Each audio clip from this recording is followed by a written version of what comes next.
2026년 8월 6일 목요일 말씀 묵상 함께 시작합니다. 오늘 말씀은 이사야 18장 1절에서 19장 15절까지 있는 말씀입니다. 함께 말씀을 묵상합니다.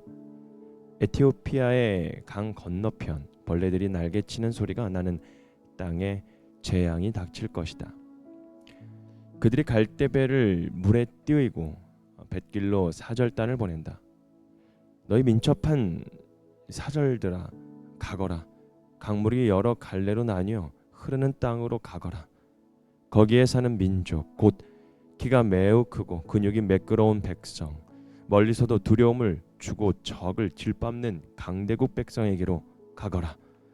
이 세상 사람들아, 땅에 사는 주민들아, 산 위에 깃발이 세워지면 너희가 보게 되고 또 나팔 소리가 나면 너희가 듣게 될 것이다. 주님께서 나에게 이렇게 말씀하신다.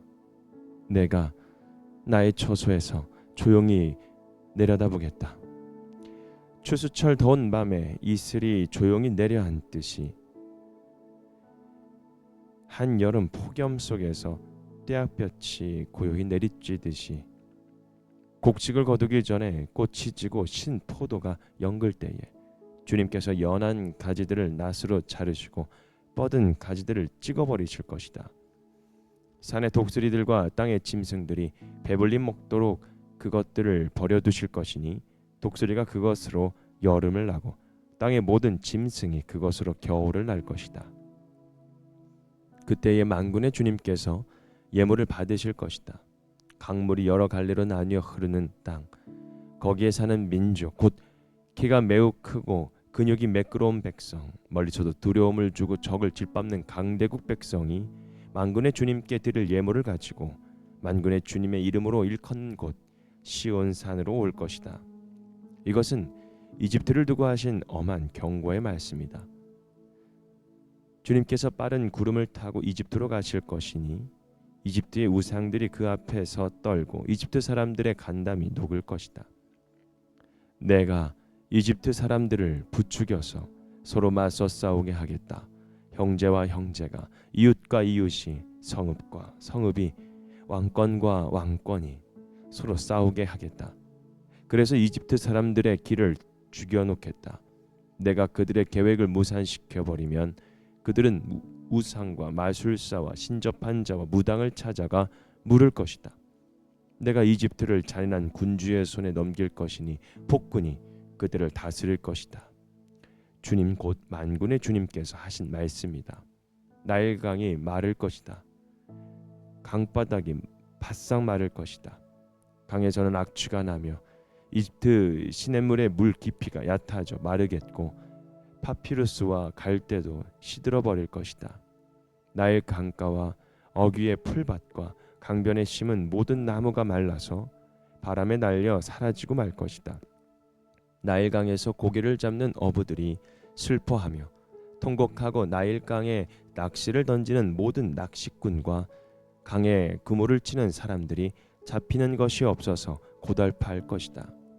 가는 배를 짜는 사람이 배 짜는 일을 그만두고 흰 천을 짜는 사람도 실망하여 천 짜는 일을 그칠 것이다. 옷 만드는 사람들이 낙심하니 모든 품꾼의 마음에도 병이 들 것이다. 소환의 지도자인 너희든 어리석기만 하고 지혜롭다 하고 바로의 참모인 너희도 어리석은 제안만을 하고 있으니 어찌 바로에게 너희가 옛 현인들과 옛 왕들의 후예라고 감히 말할 수 있겠느냐? 이집트의 임금아, 너를 섬기는 현인이 어디에 있느냐? 그들을 시켜서 만군의 주님께서 이집트에 대하여 무엇을 계획하셨는지를 알게 하여 너희에게 보이라고 하여라. 소안의 지도자들은 어리석은 사람들이다. 멤피스의 지도자들은 제 꾀에 속고 있다. 이집트의 주춧돌들인 지파들이 이집트를 그릇된 길로 이끌었다. 주님께서 친히 그들에게 마음을 혼란시키는 영을 부으셔서 그들이 이집트를 잘못 다스리게 하셨다. 그래서 마치 취한 자가 토하면서 비틀거리듯 이집트를 그 꼴로 만들었다. 그러므로 이집트에서는 되는 일이 없고 우두머리나 말단에 있는 사람이나 종려나무처럼 귀한 자나 갈대처럼 천한 자나 가릴 것 없이 모두 쓸모가 없이 될 것이다.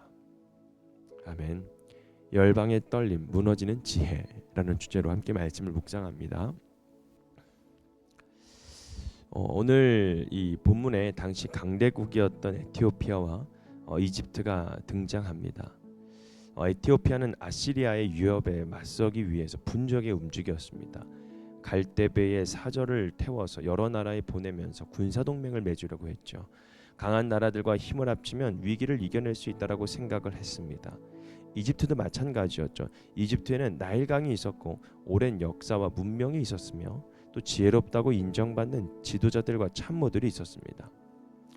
여러분, 사람의 눈으로 보면은 에티오피아와 이집트는 너무 쉽게 무너지지 않을 것처럼 보였습니다. 그런데 오늘 말씀은 한 가지 중요한 질문을 우리에게 던지고 있는데, 과연 우리는 어려움이 찾아올 때 무엇을 가장 먼저 의지하고 있는지입니다. 먼저 사람은 위기 앞에서 분주하게 움직이게 되죠. 에티오피아는 아시리아 유업이 다가오자 어떻게 했죠? 사절단을 보냅니다. 여러 나라와 연합하여 위기를 극복하려고 했습니다. 그러니까 문제를 해결하기 위해서 노력을 한 거죠. 계획을 세우고 사람의 도움을 구하는 것 자체가 여러분 그들이 할 수 있는 최선이었던 거죠. 그런데 문제는 무엇이었냐면 하나님을 의지하지 않은 채에 사람의 힘만 붙드는 것이었습니다. 우리도 어려움이 생기면 마음이 급해지죠. 저 또한 그렇습니다. 누구에게 도움을 청해야 될지, 지금 방법은 어떻게 내가 찾아서 어떻게 준비를 해야 되고 어떻게 내가 움직여야 되는지 분주해집니다. 그러면서 정작 하나님께 묻고 기도하는 일은 뒤로 미룰 때가 있다는 겁니다. 하지만 사람의 계획과 모든 도움은 언제든지 흔들릴 수 있는 아주 가벼운 것들이죠. 아무리 강한 나라도, 아무리 든든해 보이는 사람이라도 우리 삶의 완전한 피난처가 될 수는 없습니다. 위기 앞에서 가장 먼저 해야 할 일은 더 분주하게 움직이는 것이 아니라 하나님 앞에 잠시 멈추어 서는 것입니다. 하나님은 조용히 모든 것을 다스리시는 분이라는 것을 우리에게 알려주고 있는데 4절에 있는 말씀입니다. 내가 나의 처소에서 조용히 내려다보겠다. 여러분, 사람들은 사절단을 보고 군대를 모으고 여러 계획을 세우며 분주하게 움직입니다. 그러나 하나님께서는 조용히 그 일을 내려다보고 계십니다. 하나님께서 조용히 계신다라고 해서 아무 일도 하지 않으시는 것은 아닙니다. 하나님은 가장 정확한 때를 기다리고 계십니다. 포도가 익어가는 것처럼 보여도 추수 직전에 가지를 잘라버리시고 강대국의 계획이 완성되는 것처럼 보여도 한순간 무너지게 되죠. 여러분, 우리의 삶에도 하나님이 침묵하시는 것처럼 느껴질 때가 있습니다. 기도해도 상황이 변하지 않고요. 악한 사람이 더 잘 되는 것처럼 보일 수 있습니다. 그러나 하나님은 우리를 잊지 않으십니다. 보이지 않는 자리에서 모든 상황을 지켜보시면서 하나님의 때에 일하고 계십니다. 그러므로 믿음은 하나님의 침묵을 부재로 해석하지 않는 것입니다.